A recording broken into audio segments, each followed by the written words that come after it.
It also teaches you to be present. We as a culture, and so a little background on me, my field of study is intercultural comms.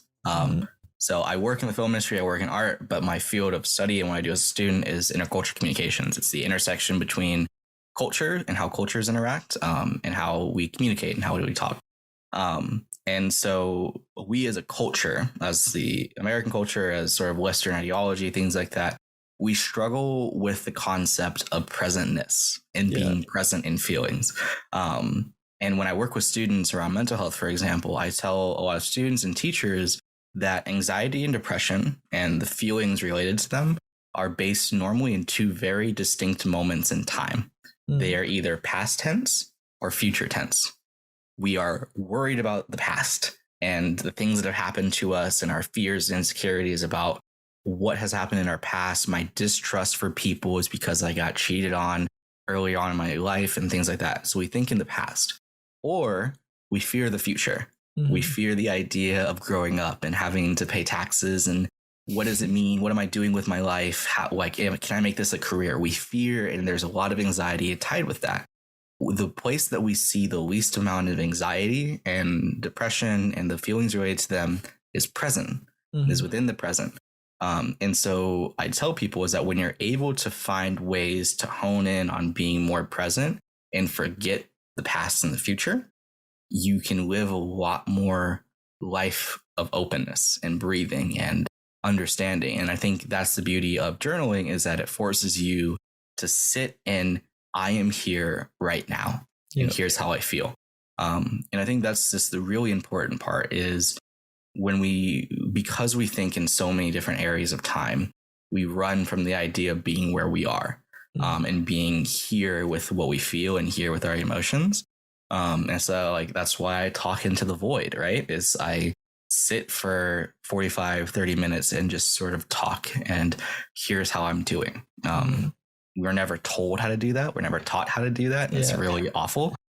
Because once we learn how to do it, we can find ways to get through things. A lot of my friends, after I posted Dear Anxiety, had messaged me about panic attacks and anxiety attacks and how do we deal with them. Or especially as somebody who has learned to get through really, really severe panic attacks alone, like by myself, versus I think the best thing you can do when going through a panic attack is have someone there to support you and have someone there to help you get through the breaths and things like that. But I learned very early on to handle them alone because that was just my circumstance. And I was telling them that the best thing you can do is focus on the breath. Because for a lot of people going through anxiety and panic attacks, it truly feels like your lungs forgot how to work. Like you cannot breathe. And so you don't have the time to think about the past or think about the future. Like you do not have the time to think about the things that your anxiety and your fear is based around, which caused the panic attack. You only have the time to focus on the breath.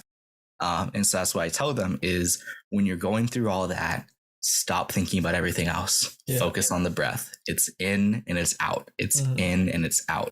And that is a practice in being present. And I think that's the important part of journaling and meditation and breath work and all these sort of things that people recommend.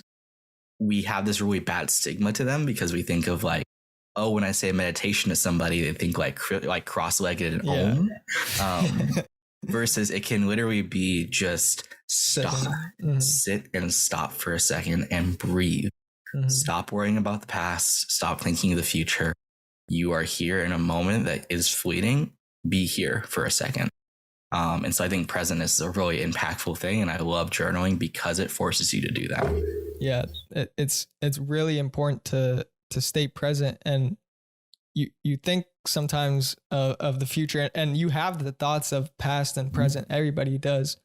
But what's important is to regroup sometimes and think of the present and just focus on that instead of diverting your thoughts to something else and worrying and all these other things that really aren't happening in the moment, but you think they're going to happen. And absolutely.